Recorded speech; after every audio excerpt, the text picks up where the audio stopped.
For over 70 years, one family has ruled North Korea like the state is a private religion. But this obsession with control didn't appear out of nowhere. It was built out of older survival rules on the Korean Peninsula, rules learned the hard way. And here's the weird part most people miss. Before Korea was ever Korea, this land spent roughly 7 centuries split into 3 rival kingdoms, fighting for dominance from about 57 BCE to 668 CE. A society trained that long on war doesn't magically become peaceful. So where did this begin? Start in that ancient chaos. The 3 kingdoms, Goguryeo, Baekje, and Silla, weren't just neighbors. They were rivals competing for the same narrow peninsula. Picture 3 brothers sharing one bedroom for 700 years. This side is mine. Not if I kick you out. Fine. I am calling my friend with a sword. That wasn't a metaphor. It was politics. And when power changes hands that often, rulers learn a simple equation. Loyalty equals survival. Eventually, one brother wins. By the late 7th century, Silla had unified much of the peninsula, and a new era begins that historians call Unified Silla. Sounds like peace, right? Here's the curiosity loop. If unification is supposed to end insecurity, why does the peninsula keep producing governments obsessed with discipline and hierarchy? Because geography never stops. Korea sits beside bigger empires and bigger armies. Even when the map changes, the pressure doesn't. Over time, Korean courts learned to build strong internal order bureaucracy, ranks, rules, because disorder was an invitation for outsiders to decide your fate for you. Fast forward to 1392, a new dynasty, Joseon, takes power and shapes Korean society for centuries. This is where hierarchy becomes a national operating system. Officials, exams, status, obedience. Tiny skit. Why so strict? Because chaos gets us conquered. Okay, strict it is. And then the outside world gets aggressive. By the early 1900s, Korea becomes the prize in a brutal imperial contest. War, treaties, leverage great powers, pull strings, and small countries pay the price. So here's the next question. Once a great power holds the leash, how long before it tightens? In 1910, Japan formalized that grip with an annexation treaty, absorbing Korea into the Japanese Empire. Korea didn't just lose a battle. It lost the right to exist on the map. And that single fact the state disappears is the doorway to everything that comes next. This wasn't soft rule. Japan pushed hard assimilation, controlling schools, tightening language policies, and pressuring Koreans to adopt Japanese-style names under a policy known as Soshikaime. Now imagine what that does to a society. You're born in a nation, and then one day that nation is treated like it never existed. No government to protect you, no safe ground to stand on.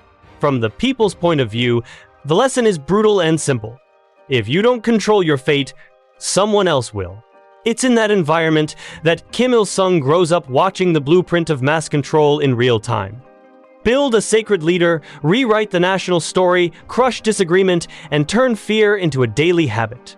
Later, he joins anti-Japanese resistance activity in Manchuria and learns something even sharper. Power isn't just weapons.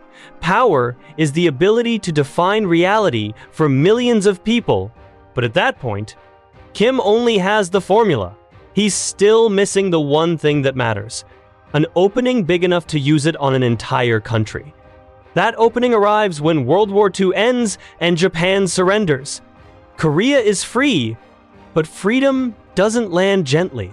The Americans and Soviets need a practical way to accept Japan's surrender, so they split responsibilities. 2 U.S. officers, Dean Rusk and Charles Bonesteel, are tasked with drawing a line. They pick the 38th parallel, keeping Seoul on the American side.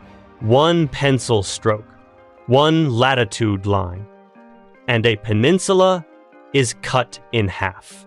The north is occupied by the Soviets, The South by the Americans. Everyone calls it temporary. Hold elections, reunify, move on. But politics has a dangerous word. Temporary, because anything temporary that lasts long enough becomes permanent. In the North, the Soviets build a new power structure and elevate Kim Il-sung into leadership. In the South, an anti-communist government takes shape with US backing. Both sides believe they're the legitimate Korea. And when two legitimate Koreas stand on one peninsula, the question stops being if war happens and becomes when. Then war erupts. North Korea surges south fast. At first, it looks unstoppable. Then the battlefield flips, China intervenes, and the conflict becomes a grinding machine that chews through cities and human lives. In the end, what gets signed isn't a peace treaty. It's an armistice at Panmunjom. The death toll is staggering, often estimated around 3 million, with some estimates higher. And after all that blood, the border ends up almost exactly where it started. So here is the real question. If Kim Il-sung launched a war that killed millions, how did he not get overthrown? Because the war didn't weaken Kim Il-sung's grip. It gave him the perfect excuse to tighten it. After the armistice, North Korea was shattered, terrified, and exhausted. And in a traumatized country, security becomes the most powerful drug on earth. Kim sold a simple message. We almost died. We were invaded. We are surrounded, and if we ever hesitate again, we're finished. So anyone who questioned him wasn't an opponent. They were a threat to survival. Then he did the thing every dictator dreams of, but most can't pull off. He erased the competition inside his own house.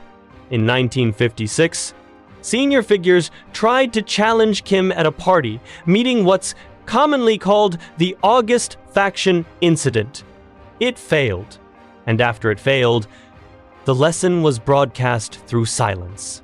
The people involved were arrested, purged, and many were later executed. The point wasn't just removing rivals. The point was teaching every official watching. If you ever try this, you won't get a second attempt. Now Kim could build something bigger than a government. He could build a belief system, a country where loyalty wasn't political, it was spiritual. That's how you get a world where the leader isn't just in charge, as the center of the universe. Over time, North Korea developed a culture where the leader's image and authority saturate daily life. And the regime didn't stop at controlling laws. It worked to control identity, who you are, who your family was, what you can become. One of the most notorious tools is the social classification system, often referred to as Songbun, a you're-born-into-it ranking that affects jobs, housing, education, and access to opportunity. If the state decides your family background is wrong, it's not just you who pays, it's your future. And fear gets a multiplier. Collective punishment. There are extensive testimonies and human rights reporting describing punishments that can spill onto relatives, sometimes framed as 3 generations of consequences. You don't just punish the dissenter. You punish everyone who might be tempted to become the next dissenter. So after the war, Kim didn't rebuild the country like a normal leader trying to recover. He rebuilt it like an engineer building a cage. And then he made the cage hereditary by the 1,970 seconds. Kim was setting up succession through his son, Kim Jong-il, turning a communist state into something that looked suspiciously like a dynasty. The system was no longer the party leads the people. It became the family embodies the nation. Even time itself got pulled into the mythology. North Korea later adopted the Juche calendar, which counts years from 1912, the birth year of Kim Il-sung, year 1. That's not a calendar. That's a declaration. History begins with us. And for decades, the machine held. Then the outside world shifted, and the machine nearly broke. When the Soviet bloc collapsed, North Korea lost a major lifeline. The economy buckled, energy shortages cascaded into agriculture, and the 1,990 seconds turned into a catastrophe. The state called it a hard march. But for ordinary people, it was something uglier.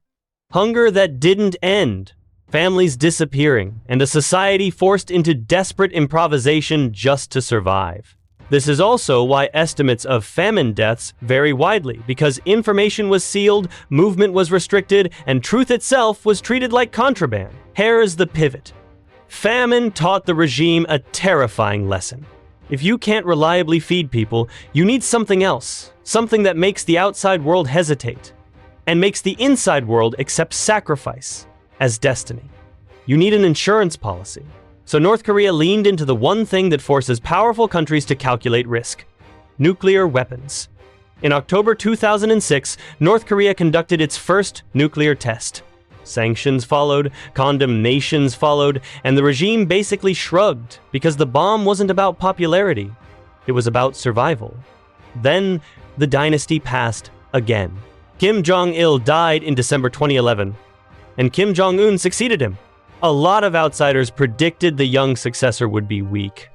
And that was the trap. If your power is questioned in that system, you don't respond with persuasion, you respond with an example. And Kim Jong-un made examples. In 2013, the regime announced the execution of Jang Song-thaek, a powerful insider and Kim's own uncle by marriage. The message was blunt. There is no second center of power, not even in the family. In 2017, Kim Jong-nam, Kim Jong-un's half-brother, was assassinated in Malaysia with VX nerve agent, according to widely reported findings from Malaysian authorities and court proceedings. Again, the point wasn't only removing a person. It was broadcasting a rule: distance doesn't protect you. So, what is North Korea today? It's the end product of a century-long chain reaction. Colonization, division, war without peace, and then a dictatorship that learned to turn insecurity into a permanent governing strategy. United Nations investigators have described the abuses as systematic and severe. The everyday stories that leak out are often surreal, not because the people are strange, but because scarcity makes life absurd. In recent years, reports have described annual manure quotas and manure battles, with people fighting or stealing human waste for compost because of shortages. That's the dark punchline of the whole story. A country built on control ends up controlling even the most basic, humiliating parts of survival. And the border that was supposed to be temporary? It's still there, because the war ended with an armistice, not a peace treaty. So when people ask, why doesn't North Korea change? They're asking the wrong question. The better question is, what kind of system can survive famine, isolation, sanctions, and leadership deaths without collapsing? Answer: one that doesn't run on prosperity. It runs on fear, classification, and the belief that the leader is the country. So doubting the leader feels like betraying your own existence. A nation that was split by a line, frozen by an armistice, and sealed by a dynasty just keeps going. A same darkness, same threat, same logic. And the wildest part is this: while you've been listening to this story, the machine is still running. North Korea doesn't survive because it's successful.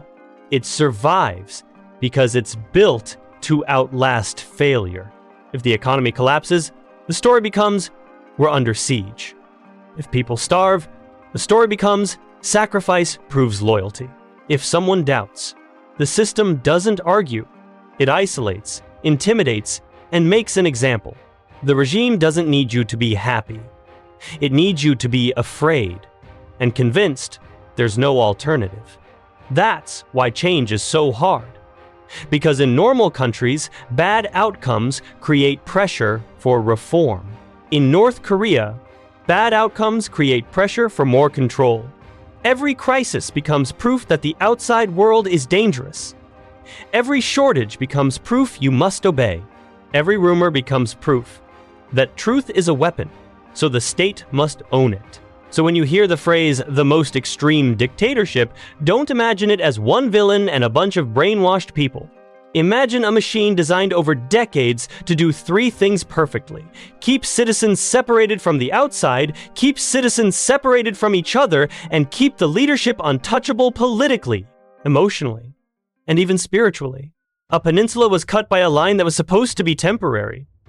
A war ended with an armistice instead of peace, and into that unfinished ending, one family built a system that treats power like a religion and survival like a leash. That's North Korea's story. Not a country that went wrong overnight, but a country shaped by invasion, division, trauma, and then locked shut by a dynasty that learned the same lesson over and over again. Now, I am curious, what shocked you more?